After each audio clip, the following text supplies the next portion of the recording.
অন্যদিকে চাঁপাইনবাবগঞ্জের প্রতিটি গাছে কিন্তু থোকায় থোকায় দুলছে রসালো আম। আর কদিন পরেই বাজারে মিলবে এসব সুস্বাদু আম। আর এসব সুস্বাদু আমের বিস্তারিত খবরাখবর জানবো আমরা। চাঁপাইনবাবগঞ্জ থেকে যুক্ত হচ্ছেন সহকর্মী মোহাম্মদ রফিকুল আলম। রফিক, জেলায় আমের ফলন কেমন দেখছেন জানাবেন আমাদের। চাঁপাইনবাবগঞ্জ মানেই আমের রাজধানী। আর চাঁপাইনবাবগঞ্জে বর্তমানে আমের প্রতিটি গাছে গাছে আম আম শোভা পাচ্ছে। এই চাঁপাইনবাবগঞ্জের আম আর চলতি সব মাসের শেষ সপ্তাহের দিকে বাজারে পাওয়া যাবে বলে এই চাষিরা জানিয়েছেন। তবে আমাদের এই যে বর্তমানে যে আবহাওয়ার বিরূপ প্রভাব চলছে সারা বাংলাদেশে, চাঁপাইনবাবগঞ্জে কিন্তু আবহাওয়ার এখন পর্যন্ত ভালো আছে, এখানে ঝড় বৃষ্টি হয়নি। তবে গত মাসের 7 তারিখের দিকে চাঁপাইনবাবগঞ্জে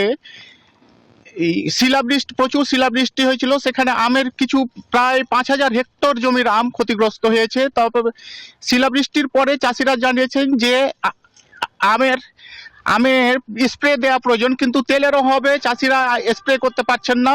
চাষিরা বলছেন যে তাদের জন্য জ্বালানি তেলের সুবিধাটা খুব দ্রুত দেওয়া হয়। এই ছিল চাঁপাইনবাবগঞ্জ থেকে আমার কাছে সর্বশেষ।